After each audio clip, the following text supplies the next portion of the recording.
She was a few years older. But as you know, the shooter at Parkland was 19 years old, and the shooters in Buffalo and Uvalde were both 18 years old. So given your efforts in Florida, do you agree that at least raising the age for purchasing assault weapons could reduce the number of these shootings? Senator, first, that's pending litigation, and I can't discuss that at all. The 21 is pending litigation. I cannot discuss In that. Florida? But if I could go back I really the didn't know 21 this. age is pending litigation. I can't discuss that. What you're about to see is exactly what happens when a Democrat senator walks into a hearing thinking she's about to intimidate a strong conservative woman, and instead runs straight into a brick wall named Pam Bondi. This wasn't oversight. This wasn't concern. This was a political ambush, and it completely blew up in Amy Klobuchar's face. Recognized. Thank you. Attorney General Bondi, good morning. I'm going to start on a different subject. Good morning. On behalf of families in my state. And I wanted to thank the FBI and the local justice officials in Minnesota, the U.S. Attorney's Office, for the work that they did catching the murder, in the horrific murder of my friend, Speaker Melissa Hortman, and her husband, and the shooting of Senator John Hoffman. Just last month, my state was again shaken to its core when a mass shooter attacked Annunciation Catholic Church in Minnesota, shooting through the stained glass windows, injuring 21 people, including 18 kids, killing little Fletcher, little Harper, an 8, and a 10-year-old, murdering them when they're in mass praying, 12-year-olds protecting 8-year-olds. I know we've spoken about these tragedies, and we both agree that this kind of violence, whether in Minnesota or at a Mormon church in Michigan or the assassination of Charlie Kirk, has no place in our politics or in our democracy. In 2018, after the Parkland shooting, you were Attorney General, and there was a bill called the Marjorie Stoneman Douglas High School Public Safety Act. And the bill banned bump stocks, enacted red flag laws, and raised the minimum age to purchase a firearm in Florida from 18 to 21. And you actually defended the law in court from a challenge from the NRA. And we know that I'm in favor of an assault weapon ban, period. I look at these bills and I think, does this hurt my Uncle Dick in the deer stand? We have a proud tradition of hunting in Minnesota. I don't think they do. But as I talked to Director Patel, and he told me in the chair you are sitting in right now that assault weapon bans could prevent future attacks. I talked to him about better background checks, about red flag laws, and then that perhaps we could find common ground on what actually happened in Florida, which would be to at least change the minimum age for purchasing assault weapon, because we've got 18 to 20-year-olds commit gun homicides at over triple the rate of adults 21 years and over, even though that wouldn't helped in Annunciation Church because he was a few years older. She was a few years older. But as you know, the shooter at Parkland was 19 years old, and the shooters in Buffalo and Uvalde were both 18 years old. So given your efforts in Florida, do you agree that at least raising the age for purchasing assault weapons could reduce the number of these shootings? Senator, first, that's pending litigation, and I can't discuss that at all. The 21 is pending litigation. I cannot discuss that. In Florida? But if I could go back I really the didn't know 21 this. age is pending litigation. I can't discuss that.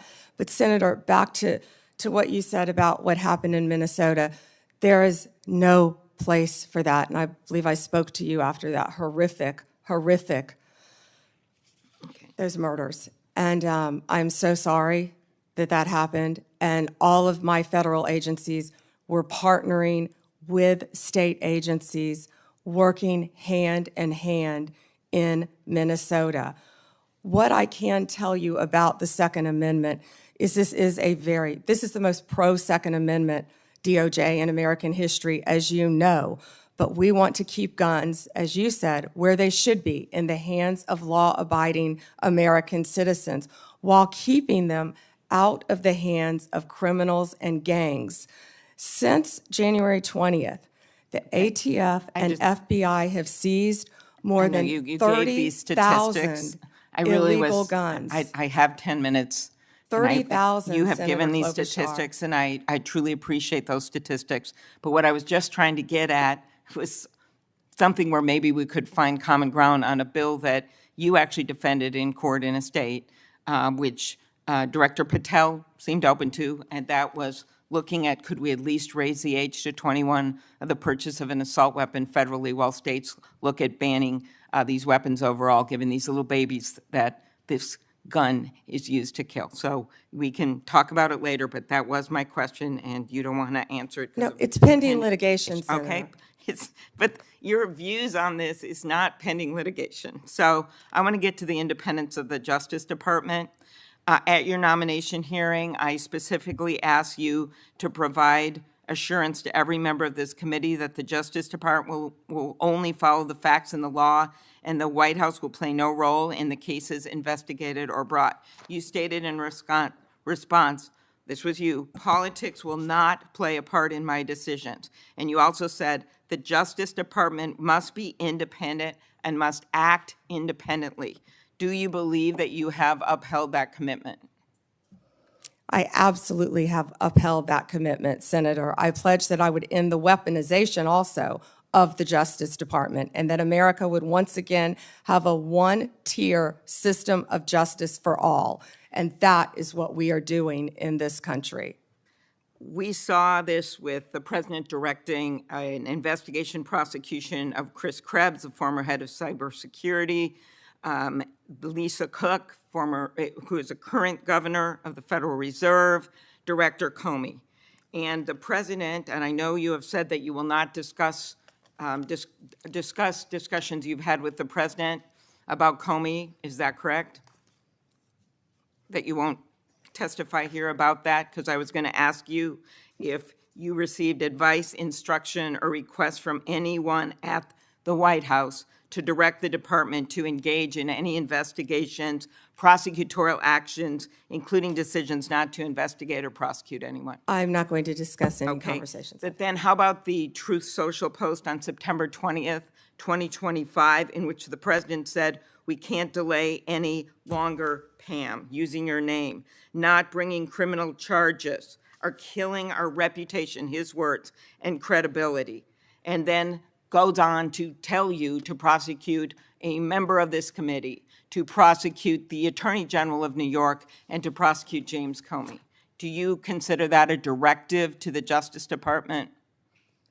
Senator Klobuchar, President Trump is the most transparent president in American history, and I don't think he said anything that he hasn't said for years. Okay, it has been reported that you initially pushed back against requests by senior Trump administration officials to push out or fire the acting U.S. Attorney in Virginia, Eric Siebert, who's a conservative Republican, who made the decision that that the evidence was not there to prosecute Comey. What made you change your opinion? I am not going to discuss personnel decisions. Okay. Is it true that the career prosecutors in the Eastern District of Virginia found that there was insufficient evidence to bring criminal charges against former Director Comey?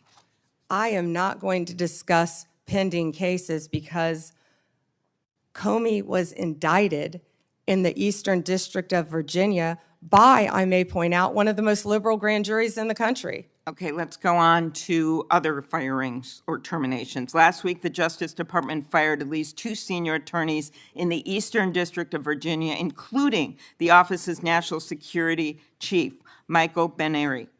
It is reported that his firing came following criticism from a right-wing social media commentator who wrote, "One can only assume he was part of the internal resistance in the Comey indictment." In fact, he did not work on the Comey case. Instead, he was working on pursuing justice for service members killed in Afghanistan. How does firing a 20-year national security prosecutor enhance public safety? Senator Klobuchar, I'm not going to discuss personnel decisions, but the personnel issue that I'm having right now is that all of my agents, all of my lawyers are working. My agents are on the street working without a paycheck because your party voted to shut down the federal government. Unfortunately, the House isn't even back here. They're 18 days off the job to even meet with us to come up with a resolution that we would like to discuss with them about saving people's health care. Let's move on to the Antitrust Division. Did you authorize your chief of staff to overrule top officials in the Antitrust Division to settle the challenge to the Hewlett-Packard Enterprises Juniper Networks merger? Senator Gail Slater runs my antitrust unit, and she is doing an excellent job on many, many cases. As you know, that is a pending case. Okay. In any merger, just to clarify, in any merger, Senator, there is a deal struck with our office and with the corporations involved, but then that also goes to a court to certify in any merger. In any merger, it's a multi-step process. Okay, I and will that ask some process further is still pending, questions Senator about Klobuchar. antitrust. I just had one other thing. DOJ can now take the extraordinary step of subpoenaing expired. journalists. Has the Justice Department issued any subpoenas to journalists under the updated guidance? Listen up, patriots. Before we dive in, make sure you hit that like button, subscribe to the channel, and turn on notifications. We're fighting the algorithm and the media machine at the same time, and that only works if you're backing this channel. I just watched this exchange, and let me tell you, the media is going to frame this as Klobuchar pressing for answers. That's not what happened. What actually happened was a sitting senator tried to turn the Department of Justice into a political weapon while accusing Pam Bondi of doing exactly what Democrats have been doing for years. Klobuchar starts by wrapping herself in tragedy, which no one disputes is heartbreaking. Violence against innocent people is wrong, full stop. But notice what she does next. She immediately pivots from mourning to pushing gun control talking points, trying to trap Bondi into endorsing federal gun restrictions. Bondi doesn't take the bait. She stays focused on the law, the Constitution, and the reality that law-abiding Americans are not the problem. That clearly frustrates Klobuchar, so she switches tactics. Now it's not about guns anymore. Now it's about Trump. Specifically, a Truth Social post where President Trump publicly criticized the DOJ and called out corruption by name. Klobuchar waves this post around like it's some smoking gun, demanding to know whether Bondi is taking orders from Trump. Here's the part the left doesn't want you to notice. Pam Bondi never once says she's acting on politics. She never once admits to interference. What she does say, very clearly, is that the DOJ under her leadership follows the law and the facts. That's it. And that drives Klobuchar absolutely crazy. Why? Because Democrats are used to DOJ officials folding under pressure. They're used to officials leaking, grandstanding, and apologizing. Pam Bondi does none of that. She refuses to discuss private conversations, refuses to undermine ongoing cases, and refuses to play senator-approved theater games. Then comes the meltdown moment. Klobuchar keeps pushing, keeps interrupting, keeps demanding answers she already knows she's not entitled to. And Bondi calmly reminds her of reality. Litigation is pending. Personnel decisions are not for political grandstanding. And no, the DOJ is not there to satisfy the outrage of cable news panels or Senate soundbites. And when Bondi points out that federal agents are working without pay because Democrats shut down the government, you can almost feel the air leave the room. That's not deflection. That's accountability.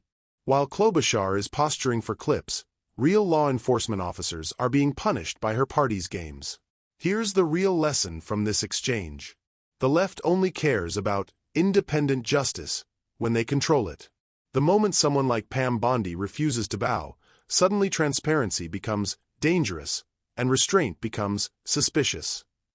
This wasn't a meltdown from Bondi. This was a meltdown from a system that isn't getting its way anymore. Pam Bondi stood her ground, defended the rule of law, and reminded everyone that the DOJ doesn't answer to senators with an agenda. It answers to the Constitution. That's what leadership looks like, and that's why this moment matters. If you want more breakdowns like this that cut through the spin and tell you what's really going on in Washington, make sure you like this video, subscribe to the channel, and share it with someone who's tired of the double standards.